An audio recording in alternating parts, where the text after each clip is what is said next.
व्यवसाय वाढीसाठी कर्ज काढून देण्याबरोबरच महागडी चारचाकी कमी किमतीत देण्याच्या आमिषाने कोल्हापुरातील नितीन जंगम या स्पा सेंटर चालक तरुणाची एका महिलेने तब्बल 43,74,000 रुपयांची फसवणूक केल्याचा प्रकार समोर आलाय।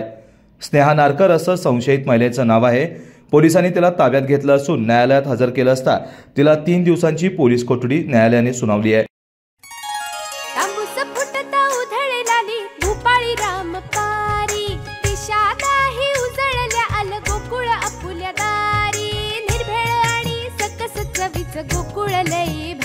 गोकुळची दर्जेदार दुग्ध उत्पादने। गोकुळ अस्सल चव कोल्हापूरची।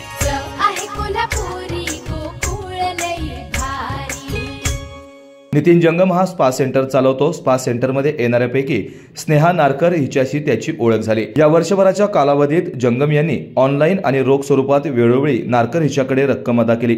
माझी बँकेत ओळख असल्याचं सांगून जून ते डिसेंबर 2024 या कालावधीत व्यवसायासाठी कर्ज काढून देतो, तसेच महागडी MG हेक्टर ही कार कमी किमतीत घेऊन देतो असं दाखवलं आणि नितीन जंगम यांचा विश्वास संपादन केला। या वर्षभराच्या कालावधीत जंगम यांनी ऑनलाईन आणि रोख स्वरूपात 43,74,000 रुपये वेळोवेळी नारकर हिच्याकडे दिली। मात्र यानंतर कोणतीही कामे होत नसल्याने आपली फसवणूक झाल्याचं जंगम यांच्या लक्षात आलं।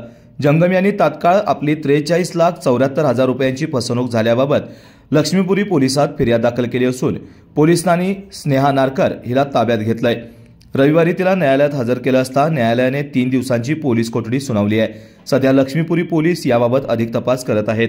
अशाच नवनवीन अपडेट पाहण्यासाठी आमच्या KK न्यूज चॅनेलला सबस्क्राइब करा।